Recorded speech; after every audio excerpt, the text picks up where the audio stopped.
We got to go back to Bronny James. On his 20th birthday, he took to the court with his dad for the first time since the two of them have become professionals. And just take a look at these two photos. A young Bronny, Wendy, you remember that guy? He always wanted those basketballs they threw into the crowd. LeBron sometimes had to get one for him from the hype team. And he was not happy if he left without a basketball. Man, so 20 years difference in those two photos. They're going to share the court for exactly 4 minutes, 9 seconds in their matchup versus the Suns. During that time, Bronny attempted 1 three-pointer, got 1 rebound, and had 3 turnovers. But here was Bronny talking after the game. LeBron, year 22, looks like he's still in his prime. And so as you're watching from that standpoint, are you viewing him kind of like as your teammate? I'm always thinking about, that's my dad, because that's literally my dad. So I just go out there and, when I'm playing, he's just my teammate. That's all I'm thinking at that point.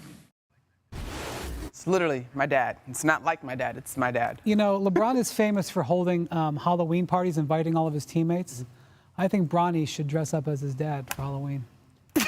Now I'm racking my mind to think of horror characters that have a two-for father-son situation. Yeah, I don't know, but I don't think Bronny has to put much of a costume on to look like his dad. They gotta get a just put a little patch of the hair there, and this should be good. Big picture, though, y'all. As we go on this edition of NBA Today, just what does this mean potentially for the success of the Lakers this season? Bronny's biggest contribution to this season for the Lakers is energizing his father. His job this year is going to be to get better in the G League probably, but also to keep his dad fully engaged because that's worth its weight in platinum, and so far it's working.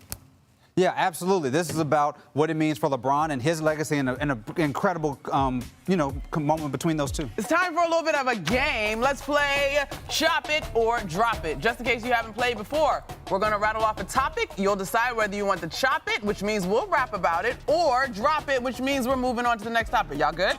Got it. All right, here we go. Starting with Jason Tatum, who had a historical moment with a reporter in Abu Dhabi. JT, I'm sorry, I have to ask this. Is that a real watch you wearing, or it's something like, you look like a kid's watch or something, no?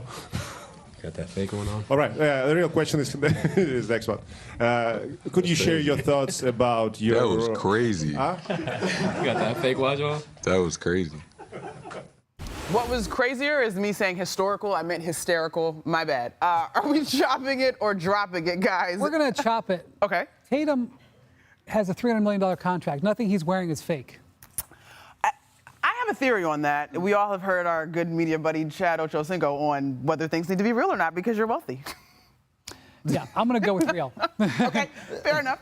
Let's talk a little bit, though. Will Jason Tatum return to the MVP discussion this year? Okay. I know people think that there's an underrated player on the Celtics with Jason Tatum. They're right. The underrated player on the Celtics is Jaylen Brown. Have you guys seen what Jaylen Brown looks like coming into this season? First off, this is nothing against Jason Tatum. I'm not talking about you. I'm rejecting Jason Tatum. Okay, moving on.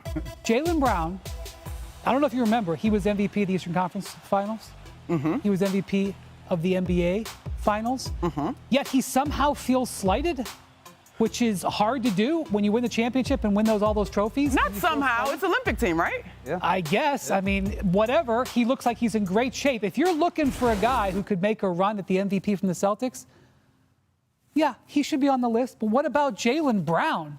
Jaylen Brown, put some respect, etc. Okay, I'm fair. I like the overall chip on the shoulder thing going on with the Celtics.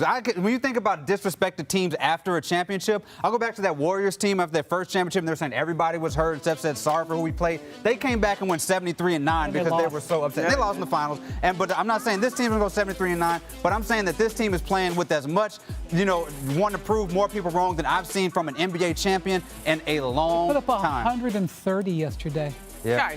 Guys, we're going to keep moving here because I don't want to get stuck here. High-level performing athletes are maniacal, so sure, if there's a chip on your shoulder, fine. But, this is a great team. They've returned most of the roster. They're still going to be great. But let's keep it moving. Duke Blue Devil and Jason Tatum. We're going from Jason Tatum to the presumptive #1 overall pick in the 2025 draft, making his debut for the Blue Devils this weekend at Cameron Indoor Stadium. Cooper Flagg. First public scrimmage, he finished with 13 points on 6 of 12 shooting, 3 rebounds, 3 assists, and 20 minutes of action. David, chop it or drop it. Cooper Flagg has all the tools to be an NBA franchise player. We're dropping it for now. I've mostly seen this dude play on TikTok and LA Fitness. Let him play an actual NCAA game, and then we can start talking about what he's going to do in the NBA. Not LA Fitness. Goodness gracious. All right, well, David decided we're dropping that one. We'll circle back to that one at another point. We're going to stay in the West, though, because the Mavs fans, well, they seem to be loving their new Splash. Wait a minute. Do the Splash Brothers travel? We got to decide on this. But anyway, you got a new Splash Brother in Dallas. Wendy, chop it or drop it that Clay is the missing piece for the Mavs. We're not talking about a scrimmage. We're not talking about a scrimmage. We'll wait to see the games. Okay. We're not talking about a scrimmage. Drop that. All right. My guys are not feeling our topics. Moving on. Kawhi Leonard. Let's try this one on for size. Here we go. He seems to be getting accustomed with his new teammates. Or maybe not. Let's see what he has to say about that. I mean, just the new guys, just watching them, the new additions we have from, Chris Dunn to Derrick Jones Jr., to some of the young guys that we brought in and, with Kai Jones last year, and just seeing, how they could develop. So just watching them from day one to day two to day three, just seeing their progression. But nobody stood out to me so far. Oh, Kawhi, never change.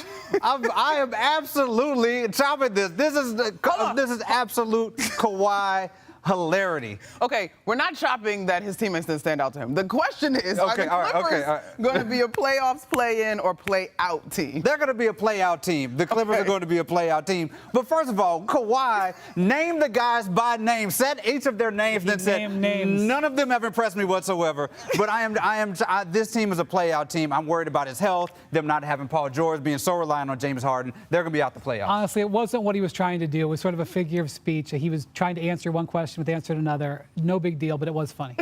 It was funny in the true Kawhi form. All right. I wanna try to boast at what I look like. Keep them going, try to wear, I pull up all brains. Jimmy with the heat, I'm on fire. It's NBA over here,